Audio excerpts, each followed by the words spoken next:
how to prevent the next 9/11. You hear about Al-Qaeda, them still having their hands here on different areas. They're training. You go see what's going on with Minneapolis. You're seeing what's going on in New York City, praying outside. And, well, this is America. You're able to do this. Where is the line to be able to prevent another attack like that from happening? Because sometimes when it doesn't happen for a long time, you're like, oh, it's not going to happen in America. We're America. Nobody's going to touch us. This will never happen to us. And sometimes when you get too cocky, that's when you get caught. How confident are you with what we have going on today that the next 9/11 cannot happen during your watch?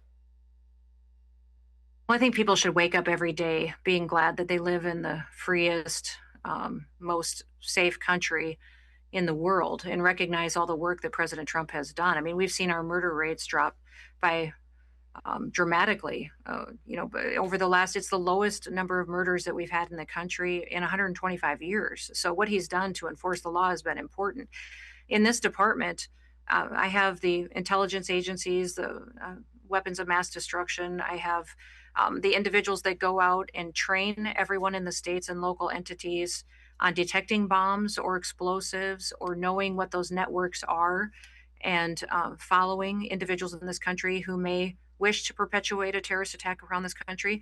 What I would tell you is that I don't sleep well at night, that I think every day that I have to hurry up and find those individuals before they have an opportunity to harm the United States. I think there's systems that we have that are vulnerable that I won't speak to the specifics on, that there's areas that we need to look at as far as preventing individuals from being able to infiltrate not just our critical infrastructure, but also our cities and our partnerships with them and how we identify folks. But we've seen also across the country, fake nonprofits or entities be set up to train individuals to fly planes that aren't real entities that do the certification at all. Individuals that have set up, driving schools and CDL schools that aren't real. Really? They just facilitate it to get the money and then give someone a certificate that's never been through the training and didn't complete one day of coursework. So we have to be vigilant, not just on the typical security measures that we always have,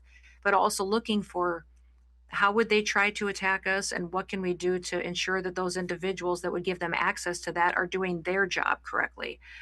We have to think 3 steps ahead of them to ensure that we're safe. And every day, this department is working to make sure we're looking at all of that to let the American people know that they can be safe on our homeland. But we have a country that has many friends, and we are the bright shining star to the rest of the world. That also means that we have many enemies and many people with which to do us harm. And being safe in our homeland is important because those families that can go to bed at night and know their kids will be able to get up and go to school safely, they can go to their jobs and live the American dream. They need to know that we're working every day to ensure that that gets continued and we don't end up looking like Mexico does today, or we don't let criminals overthrow our laws and our Constitution in order to become stronger that try to prevent our way of life. If you love this country, show it. Lead with pride in the Valuetainment USA collection.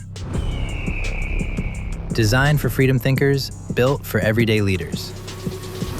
Red, white, blue. Purpose. Wear what you believe in. Valuetainment USA.